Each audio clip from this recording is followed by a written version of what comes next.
The upgrading of South Africa's inner cities after the collapse of apartheid hasn't exactly worked in favour of the poor, as Cape Town producer Johann Abrahams found out. The city is accused of investing more time and resources in keeping the poor in apartheid townships, rather than focusing on integration.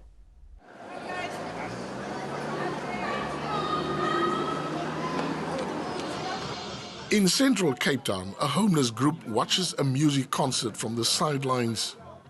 But soon they are challenged by a city central improvement district security official. First and foremost, many of them treat a lot of people around here less than nothing, less than animals. So the best response for us in many instances is to retaliate in that. Marlon Sauer used to be an able-bodied seaman, but fell on hard times because of a drug problem. He thinks Cape Town bylaws enforced by private security companies are harsh. On a daily basis, people get woken up here like dogs. First thing, get kicked, things pulled off, and thrown with water. Like the belongings and that, blankets and things. They come with the trailers on the buckets and they take away everything. Which leaves a person without anything to sleep at night. Off camera, this official told us that by dawn the following day, this homeless group would be gone. You can't even take a snooze on a grassy area according to the city bylaws. You see, there's a bylaw that states that you cannot really sleep in public open spaces. There's the Road Act that tells you can't sleep on a road reserve, which is your pavement. And so there are certain bylaws that you're contravening. Sleeping on a pavement. Yeah. That is contravening. On your grassy areas, the public open space says that there's no sleeping or camping or things like that in terms of your public open spaces. And those grassy areas are considered public open spaces. So they're contravening that bylaw.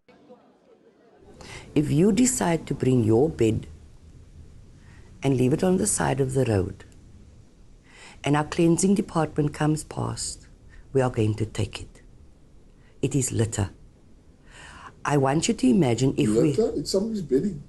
No, sir, there's nobody. No, sir. Unfortunately, there is a certain of cleanliness that has got to be maintained within the city. And we cannot allow people to be bringing things onto the street and being left there. It's going to cause a problem. Perpetuating apartheid spatial planning is a far greater problem to civil society. The property prices in the inner city of Cape Town are through the roof. It's incredibly expensive now, so people are literally being priced out of the city. Just like people were forcefully removed from the city under the apartheid state, it's now happening to the market. Reclaim the City says officials should be actively trying to change the landscape so that rich and poor can live side by side. Instead, there seems to be a reluctance to take the leap. The Western Cape government, which owns the Seapoint property, recently tried to sell it rather than consider it for low-cost housing. So one way you can mitigate the exclusionary forces of the market is to use state-owned land to build subsidized housing. Unfortunately, this hasn't happened. What happens is when the state has these pieces of valuable pieces of land, they try to dispose of it and get the highest income up front in terms of cash. Senden says this property is just one of several well-located public buildings in the city, but the Western Cape government is selling it to wealthy private investors. Senden argues that such properties should be used by the city to provide affordable housing for the city's poor. You've been in power since 2006? Yeah. 2011, you became the mayor. We asked Mayor Patricia de Lille why the DA has not built housing units in the inner city for the poor. I don't want to be rude, but I don't know which city you're talking about, and I don't know which city you're living in. She went on to give us examples of projects outside the inner city. There are thousands of these rental stocks around in the city of Cape Town. Beautiful ones. I've seen them. They're 24-hour security around it, and so people can rent. They are in Kraaifontein, Belhard, Grassy Park, Ottery. They are all over the city. Now, you're talking about the broader city. I'm talking about the inner city. I'm talking about Seapoint. Yeah. And I'm talking about inside the city itself. At this stage, she leapt into the future. we have got a major development in Cape Town called the Maidens Coves development. One of the conditions for that development is that the development facilitation fees that must be paid to the city must be used to build affordable, inclusive housing in the city centre. So it's coming. It's coming, it's not... The second one is that we have got this unfinished highways that have been standing there for 40 years. More than 40 years, never finished them. Underneath, you've got those bridges, you've got about 6 hectares belonging to the city of Cape Town, because I can only work on land that's owned by the city.